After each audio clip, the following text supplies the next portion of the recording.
ಕತೆ ಎಲ್ಲಿ ಚೆನ್ನಾಗಿದ್ರೆ ಅಲ್ಲಿ ಹೋಗಿ ಕೆಲಸ ಮಾಡಬೇಕಷ್ಟೆ. ಅಂದರೆ ಯಾರೂ ನೋಡ್ತಿಲ್ಲಪ್ಪ ಈಗ, ಅಷ್ಟೇ ಸಿಂಪಲ್. ಕಂಟೆಂಟ್ ಇದ್ದರೆ ಸಿನಿಮಾ ನೋಡ್ತಾ ಇಲ್ಲ ಅಂದರೆ ಯಾರೂ ನೋಡಲ್ಲ. ಕಂಟೆಂಟ್ ಇಲ್ಲದೆ ಇದ್ದಾಗಲೂ ವೀಕ್ ಅನಿಸುತ್ತೆ ಸಿನಿಮಾ. ನಮ್ಮದೇ ತಪ್ಪಿರುತ್ತೆ, ಕಂಟೆಂಟ್ ಇಲ್ಲದ್ರೆ ಹೋಗೋದು ಹೊರಗಡೆಗೆ. ರಿತನ್ಯ ಅವರಾಗಿರ್ಬೋದು ಮತ್ತು ಮೋನಿಶಾ ಅವರು ಆ್ಯಕ್ಚುಲಿ ಇಬ್ಬರು ದೊಡ್ಡ ಮನೆ ಅಂದರೆ ಹೀರೋಗಳಿಗೇ ಹೀರೋಯಿನ್ಸ್ ಆಗಿದ್ದಾರೆ. ವಿನಯ್ ರಾಜ್ಕುಮಾರ್ ಅವರ ನಿರ್ದೇಶನ ಮಾಡ್ತೀರಾ ಅಂತ ಹೇಳಿದಾಗ ಅವ್ನು ಆಲ್ರೆಡಿ ಒಂದು ಲೆವೆಲ್ ಆಫ್ ಒಂದು ಕ್ಯೂರಿಯಾಸಿಟಿ ಇದೆ. ಸಿಟಿ ಲೈಟ್ಸೇ ಬೇರೆ ಕತೆ ಇರುತ್ತಪ್ಪ. ನಮಸ್ಕಾರ ಸ್ನೇಹಿತರೆ, ಡಿ ಪಿಕ್ಚರ್ಸ್ನ ಈ ಒಂದು ವಿಶೇಷ ಸೆಗ್ಮೆಂಟಿಗೆ ಸ್ವಾಗತ. ನಾನು ಸುಜಯ್ ರಾಜ್. ಸ್ನೇಹಿತರೆ, ನಮ್ಮ ಜೊತೆಗೆ ಸ್ಯಾಂಡಲ್ವುಡ್ ಸಲಗ ವಿಜಯ್ ಕುಮಾರ್ ಅವರಿದ್ದಾರೆ. ಸೊ ವಿಜಯ್ ಕುಮಾರ್ ಮತ್ತು ಎಸ್ ನಾರಾಯಣ್ ಅವರ ಕಾಂಬಿನೇಷನಲ್ಲಿ 3ನೇ ಸಿನಿಮಾ ಬರ್ತಾ ಇದೆ. ಸಿನಿಮಾದ ಹೆಸರು ಮಾರುತ ಅಂತ. ಸದ್ಯಕ್ಕೆ ಆ ಒಂದು ಸಿನಿಮಾ ಬಗ್ಗೆ ಮಾತಾಡಲಿಕ್ಕೆ ನಮ್ಮ ಜೊತೆಗೆ ವಿಜಯ್ ಕುಮಾರ್ ಅವರು ಇದ್ದಾರೆ. ಮಾತಾಡ್ತಾ ಹೋಗೋಣ ಬನ್ನಿ. ಸರ್, ಫಸ್ಟ್ಲಿ ಕಂಗ್ರ್ಯಾಚುಲೇಷನ್ ಸರ್, ನಿಮ್ಮ ಮತ್ತು ಎಸ್ ನಾರಾಯಣ್ ಅವರ ಕಾಂಬಿನೇಷನ್ನ 3ನೇ ಸಿನಿಮಾ. ಸೊ ಈ ಕೊಲಾಬ್ರೇಷನ್ ಹೆಂಗೆ ಸಾಧ್ಯ ಆಯಿತು? ಸೊ ಯಾವ ವಿಷಯದ ಬಗ್ಗೆ ಈ ಸಿನಿಮಾದಲ್ಲಿ ಡೀಲ್ ಮಾಡಿರ್ತೀರಾ ಅಂತ? ಎಲ್ಲ ಇವಾಗ ಹೇಳ್ಬಿಟ್ರೆ ಸಿನಿಮಾ ಯಾವಾಗ ನೋಡೋದು ನೀವು? ಸಿನಿಮಾ ನೋಡಿ ಗೊತ್ತಾಗತ್ತೆ ಅಲ್ವಾ?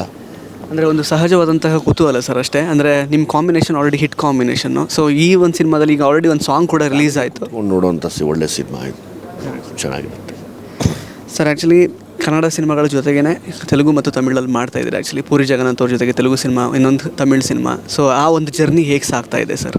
ಚೆನ್ನಾಗಿ ನಡೀತಿದೆಪ್ಪ. ಶೂಟಿಂಗಿಗೆಲ್ಲ ಶುರುವಾಗಿದೆ, ಕಂಟಿನ್ಯೂಸ್ ಎಲ್ಲ ಕಡೆ ಓಡಾಡ್ತಾ ಇದ್ದೀನಿ ಸರ್. ಆ್ಯಕ್ಚುಲಿ ನೀವು ಆಲ್ಮೋಸ್ಟ್ ಈಗ ಭೀಮಾ ಆಗಿರ್ಬೋದು, ಸಲಾಗ್ ಆಗಿರ್ಬೋದು, 2 ಸಿನಿಮಾಗಳ ಮೂಲಕ ಈ ಜೆನ್ಜಿ ಕಿಡ್ಸ್ನ ಟ್ಯಾಪ್ ಮಾಡಿದಂತಹ ಒಂದು ಮೇನ್ ಸ್ಟ್ರೀಮ್ ಹೀರೋ ಥರ ಈಗ ಹೊರ ಹೊಮ್ಮಿದ್ದೀರಾ. ಆ್ಯಕ್ಚುಲಿ ನೀವು ಅಂದರೆ ಆ ಪಲ್ಸ್ನ ಅರ್ಥ ಮಾಡ್ಕೊಂಡಿದ್ದೀರಾ. ಸೊ ಈಗ ಸಿಟಿ ಲೈಟ್ಸ್ ಕೂಡ ಅದೇ ಸಾಲಿನಲ್ಲಿ ಇರುತ್ತಾ? ಹೇಗಿರುತ್ತೆ ಸಿನಿಮಾ ಅಂತ? ಎರಡೂ ಬೇರೆ ಕತೆ, ಇದೊಂದು ಬೇರೆ ಕತೆ. ಸಿಟಿ ಲೈಟ್ಸೇ ಬೇರೆ ಕತೆ ಇರುತ್ತಪ್ಪ.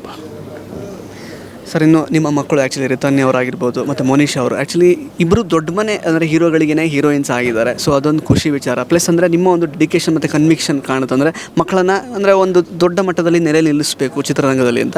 ಸೊ ಆ ಒಂದು ಯುವರಾಜ್ ಕುಮಾರ್ ಜೊತೆಗೆ ಸಿನಿಮಾ ಅದು ಹೆಂಗೆ ವರ್ಕೌಟ್ ಆಯಿತು, ಹೇಗೆ ಸರ್ ಅಂತ?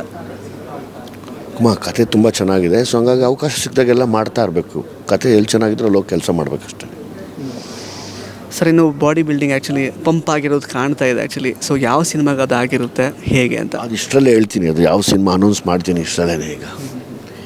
ಸರ್, ಪರ್ಟಿಕ್ಯುಲರ್ಲಿ ಈ ವರ್ಷ ಸರ್, ಅಂದರೆ ಆಲ್ಮೋಸ್ಟ್ ಈಗ 5 ಮಂತ್ಸು 150+ ಸಿನಿಮಾ ರಿಲೀಸ್ ಆಗಿದೆ. ಸ್ವಲ್ಪ ನೀರಸ ಪ್ರತಿಕ್ರಿಯೆ ಬಂದಿದೆ ಜನಗಳಿಂದ. ಕೆಲವೊಂದು ಮಧ್ಯದಲ್ಲಿ ಒಳ್ಳೊಳ್ಳೆ ಸಿನಿಮಾ ಬಂದಿದೆ. ಇಲ್ಲ ಅಂದರೆ ಯಾರೂ ನೋಡ್ತಿಲ್ಲಪ್ಪ ಈಗ, ಅಷ್ಟೇ ಸಿಂಪಲ್. ಕಂಟೆಂಟ್ ಇದ್ದರೆ ಸಿನಿಮಾ ನೋಡ್ತಾ ಇಲ್ಲ ಅಂದರೆ ಯಾರೂ ನೋಡಲ್ಲ. ಅಂದರೆ ಏನು ಅನಿಸುತ್ತೆ ಸರ್ ನಿಮಗೆ? ಅಂದರೆ ಅದೊಂದು ಅರ್ಜ್ ಕ್ರಿಯೇಟ್ ಆಗ್ತಿಲ್ವಾ, ಅಥವಾ ತುಂಬ ಮಲ್ಟಿಪಲ್ ಸಿನಿಮಾ ರಿಲೀಸ್ ಆಗ್ತಿರೋದನ್ನ ಜನಗಳಿಗೆ ಡಿಸೈಡ್ ಮಾಡೋಕ್ಕಾಗ್ತಿಲ್ವಾ? ಹೇಗೆ ಕೂಡ ವೀಕ್ ಆಗಿರ್ಬೋದು ಅಲ್ವಾ? ಕಂಟೆಂಟ್ ಇಲ್ಲದೆ ಇದ್ದಾಗಲೂ ವೀಕ್ ಅನಿಸುತ್ತೆ ಸಿನಿಮಾ.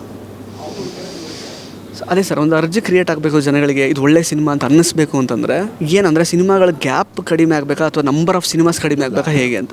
ಕಂಟೆಂಟ್ಗಳು ಚೆನ್ನಾಗಿದ್ರೆ ಎಲ್ಲರೂ ಎಲ್ಲ ಪಿಕ್ಚರ್ ನೋಡ್ತಾರೆ ಖಂಡಿತವಾಗ್ಲೂ. ಯಾರು ಏನು ಎಲ್ಲ ಸಿನಿಮಾಲು ತಂದು ಒಳ್ಳೆ ಎಂಟರ್ಟೈನ್ಮೆಂಟ್ ಇದ್ದರೆ ಎಲ್ಲ ಪಿಕ್ಚರು ನೋಡ್ತಾರೆ.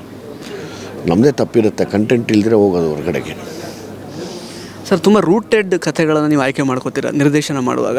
ಅಂದರೆ ಸಿಟಿ ಲೈಟ್ಸ್ ಕೂಡ ಅಂದರೆ ಆಲ್ರೆಡಿ ಒಂದು ಕ್ಯೂರಿಯಾಸಿಟಿ ಇದೆ. ಅದ್ರ ಜೊತೆಗೆ ನೀವು ವಿನಯ್ ರಾಜ್ಕುಮಾರ್ ಅವರ ನಿರ್ದೇಶನ ಮಾಡ್ತೀರಾ ಅಂತ ಹೇಳಿದಾಗ ಅವ್ನು ಆಲ್ರೆಡಿ ಒಂದು ಲೆವೆಲ್ ಆಫ್ ಒಂದು ಕ್ಯೂರಿಯಾಸಿಟಿ ಇದೆ. ಸರ್, ಪ್ರಮೋಷನ್ ವಿಚಾರದ ಬಗ್ಗೆ ಒಂದು ವಿಷಯ ತೆಗೆದ್ರಿ ನೀವು. ಯಾಕೆ ಪ್ರಮೋಷನ್ ಅಷ್ಟು ಇಂಪಾರ್ಟೆಂಟ್ ಆಗುತ್ತೆ ಅಂತ?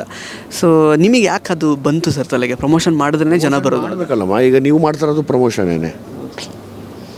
ನಿಮ್ಮ ಚಾನಲ್ ಏನು ಮಾಡ್ತಿದ್ದೀವಿ ಪ್ರಮೋಷನ್. ನನ್ನ ಸಿನಿಮಾ ಏನು ಮಾಡಬೇಕು, ಪ್ರಮೋಟ್ ಮಾಡಬೇಕು ಅಲ್ವಾ? ಪಾಪ ನಾವು ಎಷ್ಟೇ ಓದ್ತಿದ್ರು ನೀವು ಕಾಯ್ತೀರಾ, ಮಾತಾಡ್ತೀರಾ, ಪ್ರಮೋಷನ್ ಅಲ್ವಾ ಅದು? ಸಿನಿಮಾನು ಹಂಗೆ ಎಲ್ಲರಿಗೂ ಮುಟ್ಟಿಸ್ಬೇಕು. ಇವಾಗ ನಿಮಗೆ ಆದ ಒಂದು ಫ್ಯಾನ್ ಬೇಸ್ ಇರುತ್ತೆ, ಅವರು ನೋಡ್ತಾ ಇರ್ತಾರೆ. ಅವ್ರಿಗೆ ಮುಟ್ಟಿಸೋದೇ ನಿಮ್ಮ ಉದ್ದೇಶ ಆದಾಗ ಸಿನಿಮಾ ನಾವೆಲ್ಲರಿಗೂ ಮುಟ್ಟಿಸ್ಬೇಕಷ್ಟೇ. ಸೊ ಸ್ನೇಹಿತರೆ, ಇದಿಷ್ಟು ದುನಿಯಾ ವಿಜಯ್ ಅವರ ಮಾತುಗಳು. ಮತ್ತೆ ಭೇಟಿ ಆಗ್ತಾ ಇರೋಣ. ಧನ್ಯವಾದ.